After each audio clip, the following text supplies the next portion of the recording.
Why is it that no one from Vault 33 defends themselves during the attack by raiders from Vault 32? That is, no one except Lucy and people who came from Vault 31.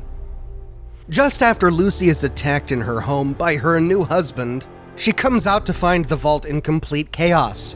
The body of a man is stuck to a wall with a machete. She heads to the armory to see that it's already been raided, likely by the raiders masquerading as Vault 32 residents. All she finds is a tranquilizer pistol, but she grabs it, and the first thing she does is tranquilize a raider who just killed another Vault 33 resident. When she gets to the atrium, the place is in complete chaos. Vault 33 residents are running for their lives. The raiders are having a field day here, taking what they want, killing whomever they want with very little resistance. The only people who put up a fight are people from Vault 31. Okay, well, there was this one guy who saves Lucy. We never see him again, and presumably he died later on in this fight. And it's possible that we're only seeing this fight through the biased lens of the storyteller, which is why we only see people who show up during the plot actively taking part in the fight. But many of the other residents from Vault 33 that we see later in the series don't do anything. Council member Woody just wanders around. Through sheer luck, he sees people dying all around him, but he never gets killed himself. Steph, however, after losing her husband Bert, charges the other raiders. She gets stabbed in the eye for her trouble, but she picks up a machine gun and wreaks havoc in the atrium. We don't find this out until later, but she's from Vault 31. When Lucy is confronted again by her husband, she's saved by her father Hank, who knocks him on the head with a shovel and then drowns him in a pickle vat. We don't find this out until later, but he also is from Vault 31. It's not like this vault didn't have vault security. They did. In the scene with Chet at the door, we see one of the raiders carrying a vault security member. Chet is helpless here. He tries to talk the raider down. Sir, please don't make me use force. And only survives by sheer luck. Lucy herself is descended from a Vault 31 vault dweller. And even though Norm doesn't do anything during this fight, he was the first one to see that there might be something wrong with these Vault 32 dwellers after picking up on strange cues during the dinner party. This led to his investigation of Vault 32, whereupon he saw what really went on there. He was the only one in the vault to express curiosity at this, which I covered in my video on Norm that you can watch here. Both Norm and Lucy are descended from a Vault 31 dweller. What we see during this fight is that dwellers from Vault 31, or descendants of dwellers from Vault 31, are the ones who take action. They think quickly, they see things others don't, and they take charge of the situation when other members of the vault simply flee in fear. This leads me to wonder, maybe Bud was right. The future of all humanity comes down to one word. Yeah, what's that? Management. We learn later in this series that Vault 33 was part of the Buds experiment, which I covered in my video on Vault Tech Revealed. Vault 31 was filled with Buds, executives, managers, and assistants who worked at Vault Tech, whom Bud decided to preserve. I don't have kids myself, but I do have a training program for up-and-coming executives, and that's basically the same thing. Well, I call it Buds. So ideally, Buds will keep my project on track centuries into the future. These are Buds. My Buds. A well-trained staff of highly supervised junior executives for my own assistant training program.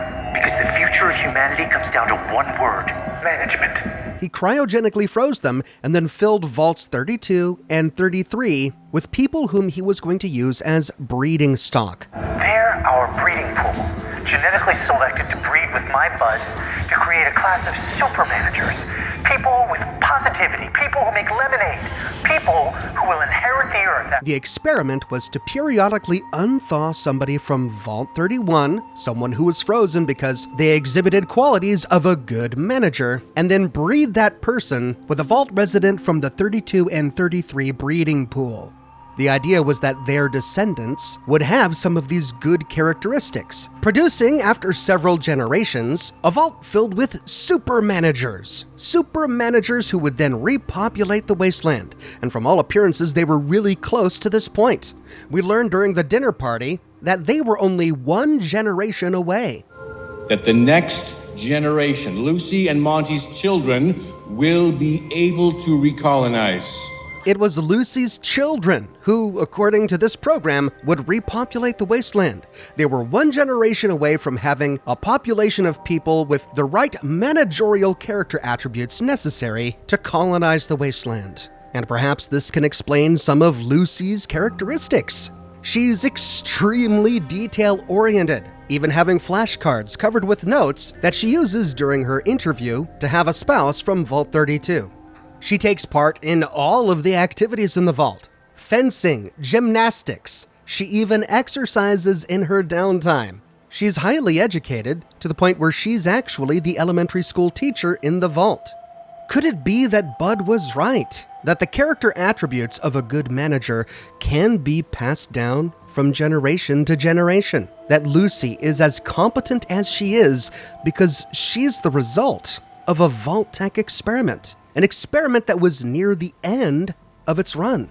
Perhaps she and Norm achieved as much as they did because they were the descendants of people who had bred with Vault 31 manager after Vault 31 manager, generation after generation. Because of this experiment, Lucy was therefore probably the most qualified person in the entire vault to leave the vault and step out into the wasteland. But that was never supposed to be her destiny. As part of Vault Tech's experiment, Lucy's destiny was to be breeding stock for Bud's experiment. She was supposed to mother another generation. That generation would then go on to take over the wasteland, but that was never supposed to be her role. And so from a very young age, she and the rest of the residents from Vault 33 and Vault 32 were educated about sex. Due to the lack of available options as a teenager, she fooled around with her cousin, but a marriage would never work because they were too genetically similar. Messing around with your cousin, it's all well and good for kids, but it's not a sustainable long-term sexual practice, you know? Yeah, I know. That ultimately is the excuse she gives Chet to let him down gently. She understands that her purpose is to provide children that can one day inherit the wasteland, and so the health of her own physical fertility is one of the things she brings up in her application interview to get a spouse. My reproductive organs are intact, my hygiene well maintained, and yet I have been unable to find a suitable marriage partner. Which is why one of the first things she asks her new husband about is his sperm count. So what's your sperm count? Your vault's doctor must check every physical, no? And sperm is pretty important in perpetuating America, so... That's why when her new husband disrobes in their brand new house without even chatting, getting to know each other, you'd think they'd maybe engage in a little foreplay first, but no, there's one thing on his mind, and she knows her duty appointed to her by Vault Tech, which is why she takes one look and, without batting an eye, says, Okie dokie. And we get every impression that it's been this way in Vault 33 and likely Vault 32 for multiple generations. It wasn't like that in Vault 101. It wasn't like that in Vault 81 or any of the other vaults that we know about in the Wasteland, because producing a generation of super managers wasn't the experiment in any of those vaults. Lucy acts the way she does about sex because sex was part of her vault's experiment and she didn't even know it. What was the experiment in 33? Well, there is no experiment.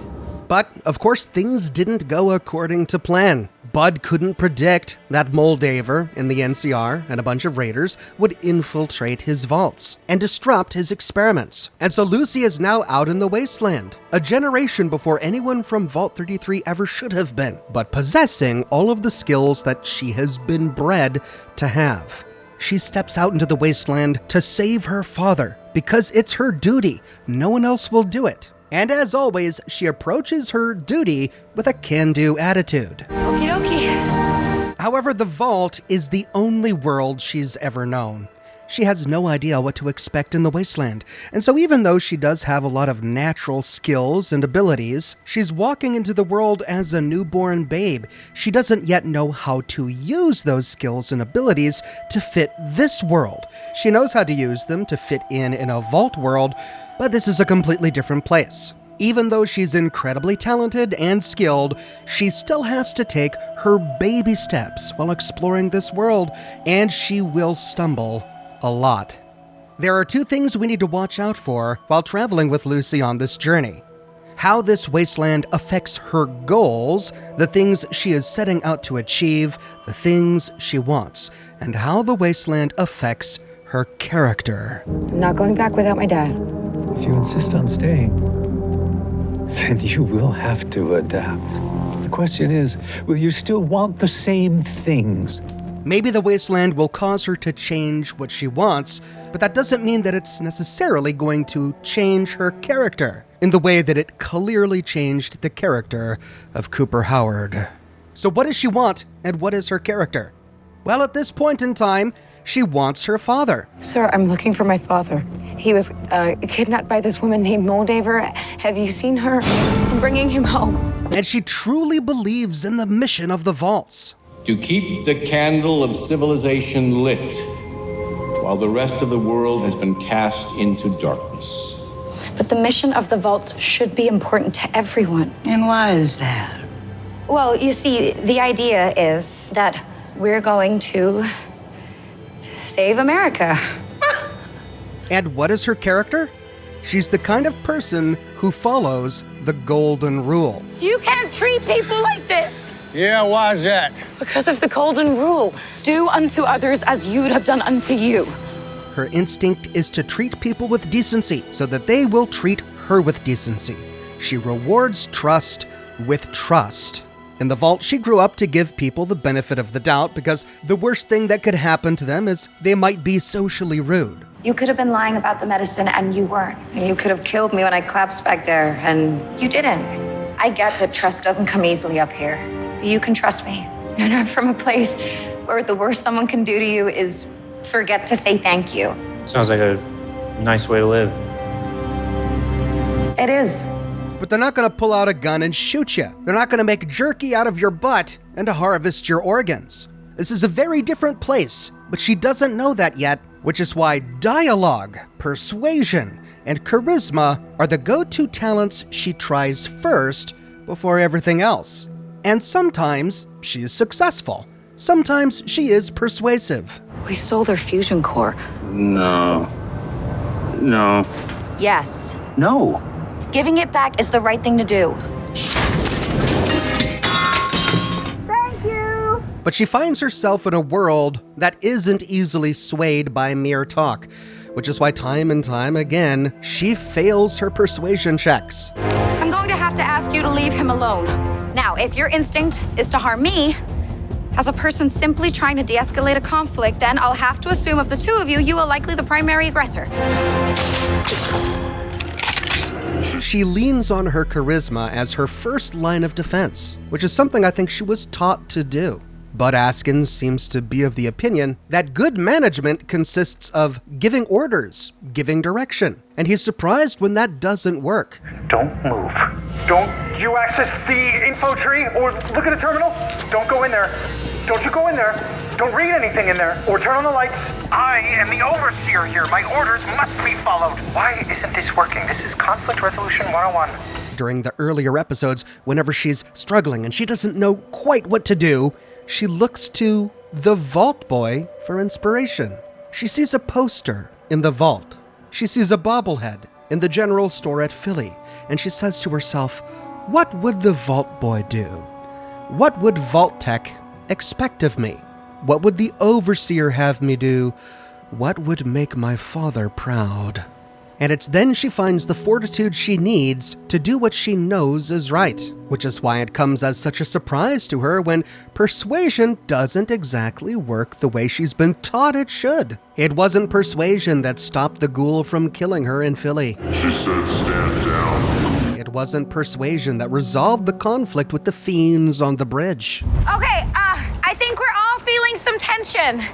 Yeah? Why don't we all take a deep breath? What the are you talking about?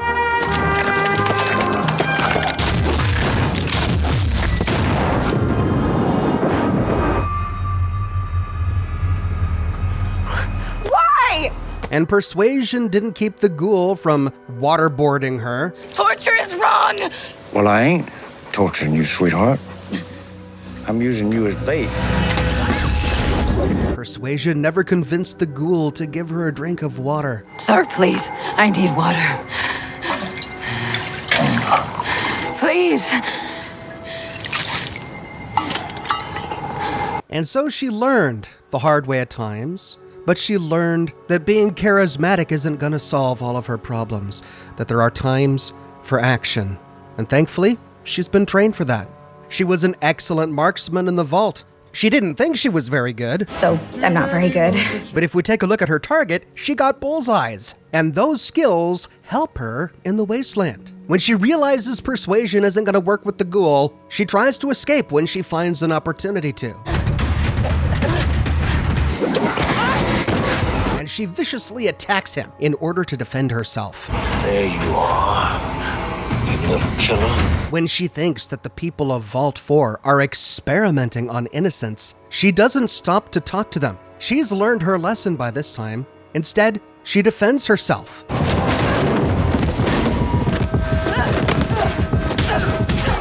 You people are crazy! The irony is that had she actually talked to these guys instead of defending herself first, she would have learned that they weren't actually experimenting on people. In the lab, I saw your doctors trying to ease the pain of the poor souls your people lured into this place. But this is really the one time where persuasion and charisma should have been her first choice. The more she explores the wasteland, the closer she gets to her goal, the more she has to do unappealing and objectionable things. But she steels herself the same way she does before doing anything new or uncomfortable. Just my head. Okie dokie. Even when it comes to cutting off another man's head. She's capable of adapting and learning how to survive in this wasteland. But she's also conscious of the fact that it would be very easy for the wasteland to change her core values. And that's something she wants to prevent from happening. When she gets sold by the ghoul to the Oregon harvesters, she wasn't able to talk her way out of that one, but she was able to fight her way out of it.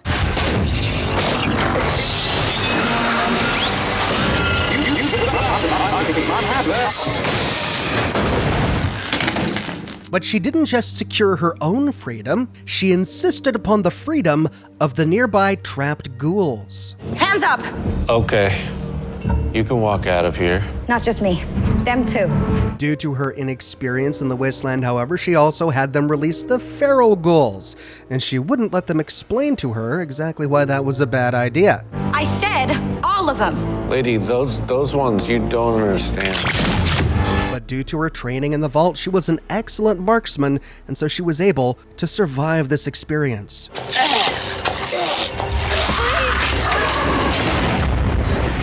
And to prove that her core values have not changed, she refused to let the ghoul turn into a feral ghoul, even after everything he did to her, waterboarding her, cutting her finger off, forcing her to drink irradiated water, humiliating her throughout the entire journey.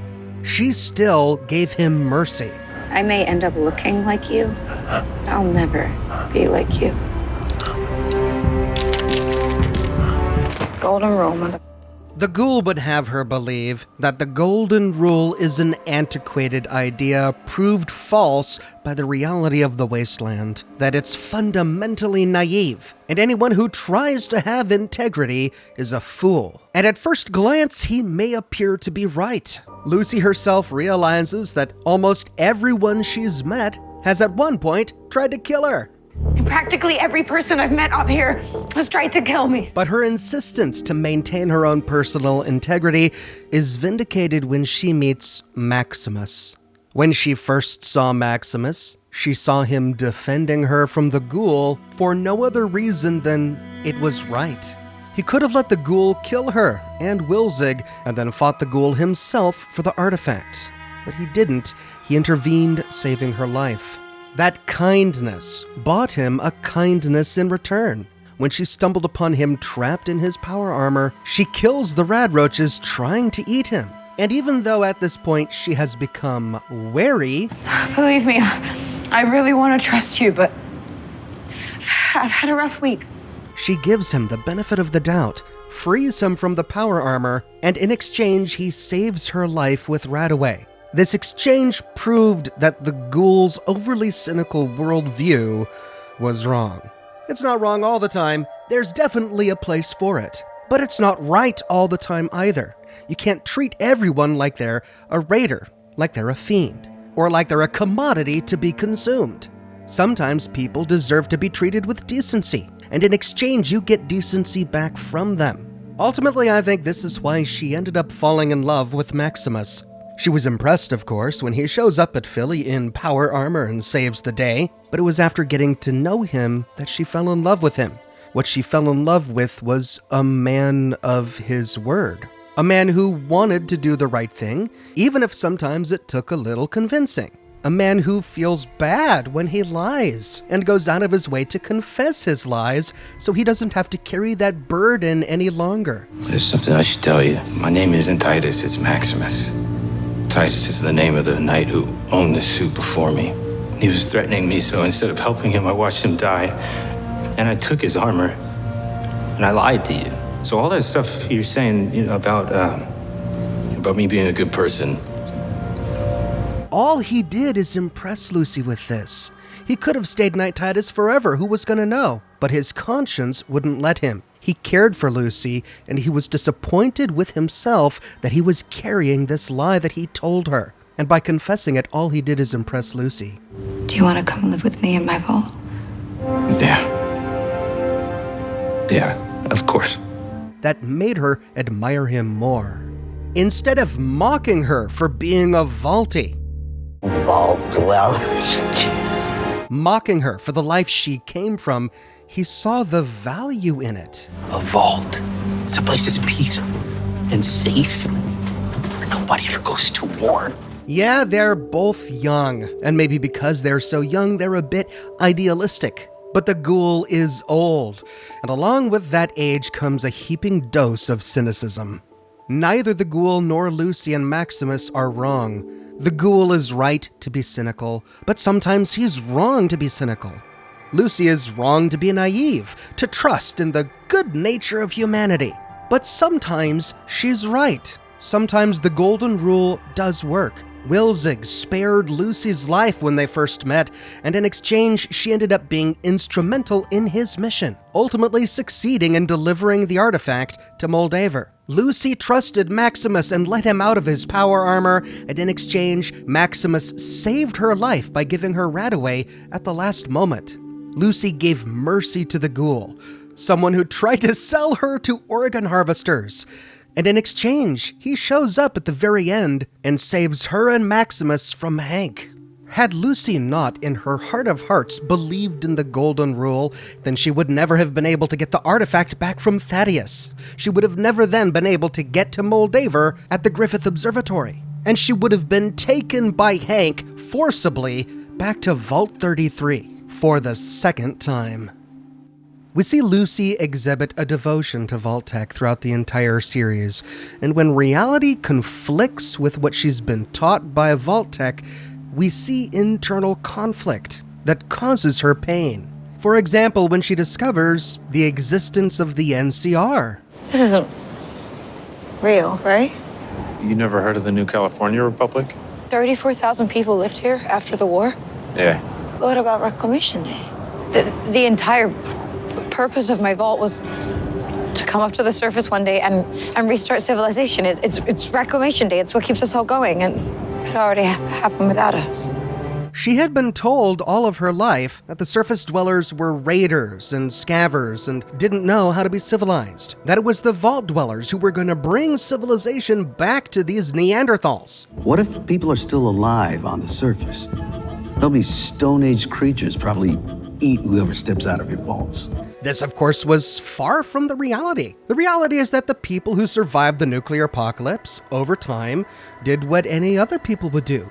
They tried to rebuild civilization. But this comes as a surprise to Lucy because what she had been taught was based on a presumption that the people who started her vault's experiment had. That isn't an issue. Our vaults have the resources to survive for centuries. Meanwhile, our competitors, every other human who isn't us, will be dead on the surface. They were the ones who thought that all of the surface dwellers would be inconsequential, that they would no longer be quote-unquote competition. And they were wrong, which is why Hank had to destroy the NCR. Hank emerges from Vault 33 trying to track down his wayward wife, only to discover the NCR, a thriving civilization, a civilization not founded by Vault-Tec. Instead of seeing this as evidence that maybe Vault-Tec was wrong in their presumptions, Hank decided that the NCR was an obstacle that needed to be destroyed. Vault-Tec couldn't be wrong, Bud Askins couldn't be wrong. Something must have gone wrong on the surface. This error needs to be corrected. And so Hank destroys Shady Sands. And I believe, Lucy, I know I made the right choice. He didn't see them as people. He saw them as a statistical anomaly, a miscalculation in the experiment. And miscalculations can be addressed. After all, that's what a good manager would do. But Lucy was never a Vault-Tec manager. She saw Vault-Tec's vaults as the best hope for mankind because that's what she was raised to believe. But upon finding out that mankind was doing fine, or at least at one point had done fine without Vault-Tec, she didn't do what her father did. She didn't want to erase reality, to make reality conform to her pre-existing beliefs. She adapted her pre-existing beliefs to better fit reality. And she was able to do so because she put greater value on human life than on Vault-Tec philosophy. And even though the wasteland proved to her that there wasn't goodness in everybody, it also proved to her that there was goodness in some people. And not everyone in the wasteland is guilty, is deserving of death. There were innocents, and the people of Shady Sands were innocent. The survivors of Shady Sands were innocent. The people of Vault 4 were innocent, which is why it's unconscionable for her to walk away from Vault 4 with their only fusion core. Without the fusion core, this armor is useless. I can't be a knight. You can't be a knight by stealing from people either. You really want to give them their fusion core back if it means you don't get your dad? If my dad found out that I destroyed an entire community to save him, that'd break his heart. Turns out that Lucy was wrong here. It wouldn't have broken her father's heart. Vault 4 wasn't part of the Buds experiment. Vault 4 was filled with Shady Sands survivors. Hank McClane wouldn't have cared what happened to the people of Vault 4. Their destruction would not have broken his heart. It would have broken her heart.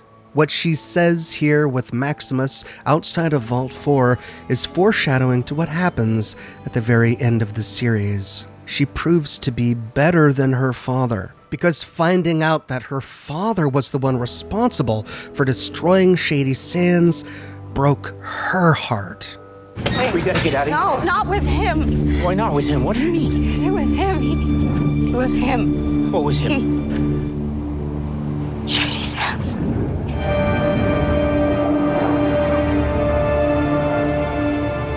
It was him.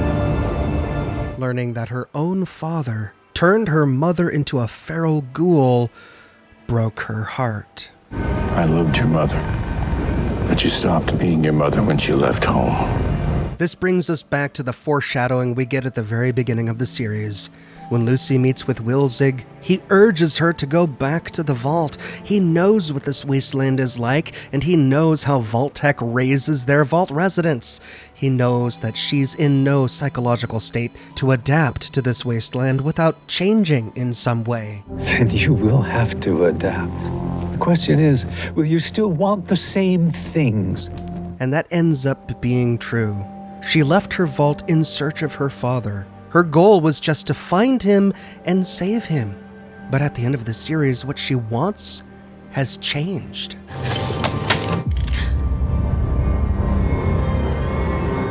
I'm your father, Lucy.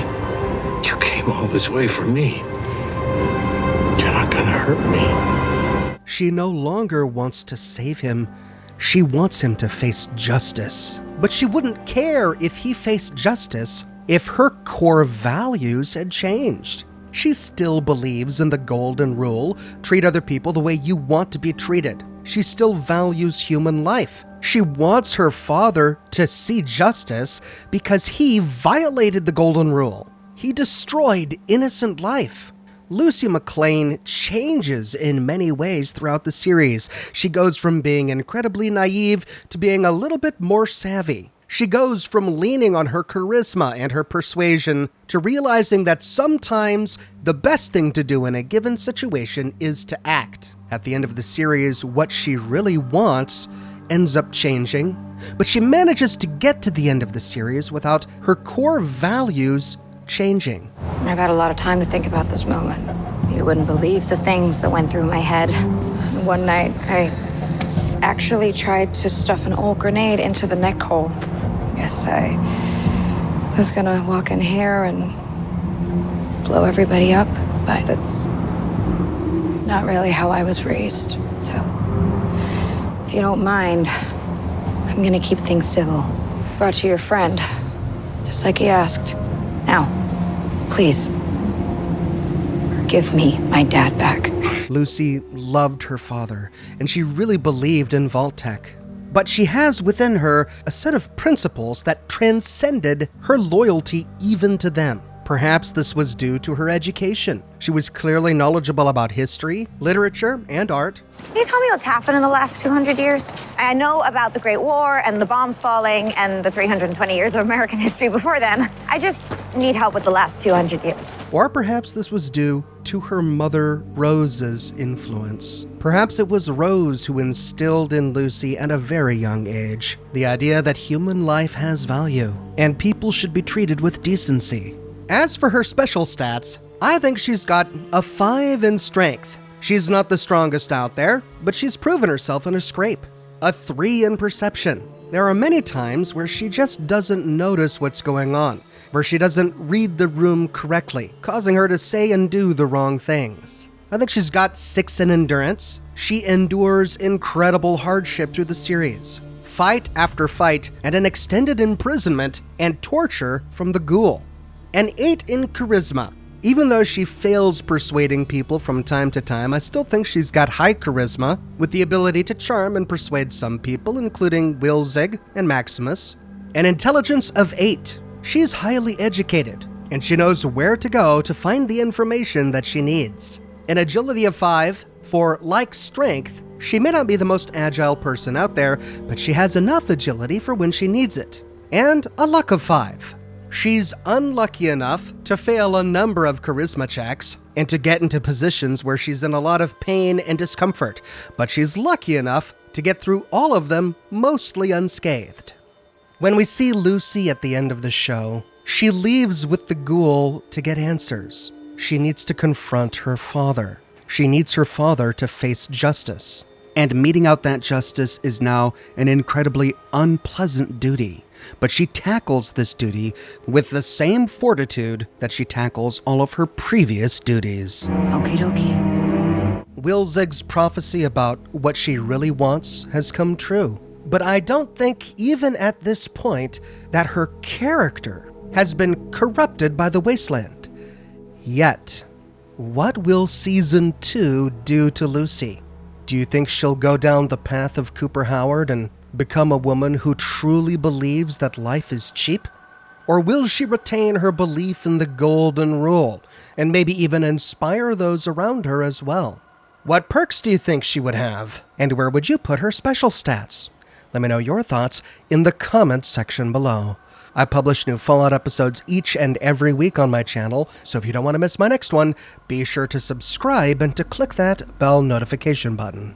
If you have already, but you still feel like you're missing out on YouTube notifications, consider following me on X at Oxhorn. I update X manually with every new piece of content that I publish. I've got a plush for sale. My one-of-a-kind plush is in stock and ready to ship, but I'm almost out of inventory. If you want to make sure you get one before they're gone, snag one today. I have also got a shirt shop with completely unique designs that you can't find anywhere else. My designs come on shirts in a variety of men's, women's, and children's sizes, and in a wide array of colors. You can find them on other items as well, like smartphone cases, pillows, posters, mugs, stickers, prints, etc. So if interested, you can find a link to my shop in the description below, or you can click here. If you like what I do and you want to support me in another way, consider becoming a patron on Patreon or a member here on YouTube. YouTube members get little badges that appear next to their names in the comment sections of my videos, and they can use ox emojis in my video comments and in the live chats of my live streams. But more than anything, I'm just so glad you're here watching this video with me today. Thank you so much for watching, and I'll see you soon with more Fallout videos. Yes?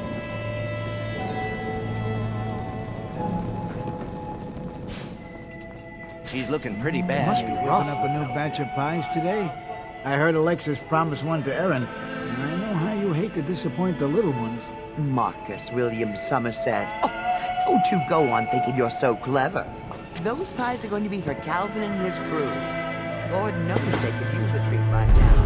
Hey, let's try telling Dr. Forsyth is asking to see you. I need to check the water pumps again. Water smells funny.